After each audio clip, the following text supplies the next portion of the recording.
अस्सलामुअलैकुम वरहमतुल्लाहि वबरकातुहू। मैं सैयद मोइन ज़फ़र असगर अली इकरा उर्दू प्राइमरी स्कूल जमा शशुम का ब्रिज कोर्स का तीसरा दिन है।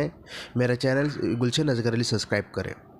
आज हम सीखेंगे कि किसी लफ्ज़ का पहला हुर्फ तब्दील करें तो कैसे नया बामानी लफ्ज़ बनता है। जैसे फलक, फ की जगह हमने क्या कर दिया, मीम लगा दिए तो एक बामानी लफ्ज़ तैयार हो गया, मुल्क, है ना। अभी हम मलक नहीं बोलेंगे क्योंकि म पेश मुँह है वो, तो इसलिए वो लफ्ज़ क्या तैयार हुआ, मुल्क। इस तरह से बहुत सारे लफ्ज़ जो हम तैयार कर सकते हैं। चलो आगे देखते हैं। हम अब दो मिसालों के ज़रिए इसको समझने की कोशिश करेंगे। एक अर्श, फ़र्श, यहाँ आइन की जगह फ़ा का इस्तेमाल किया गया। अर्श का फ़र्श, नहर का कहर, नून और काफ का फ़र्क। अभी आपको क्या करना है, ये मिसालें हल करना है। चलो एक मिसाल हल कर देता हूँ। जैसे पहला है फ़िदा, तो हमने क्या कर दिए, फ़ा की जगह अलिफ डाल दिए तो अदा हुआ।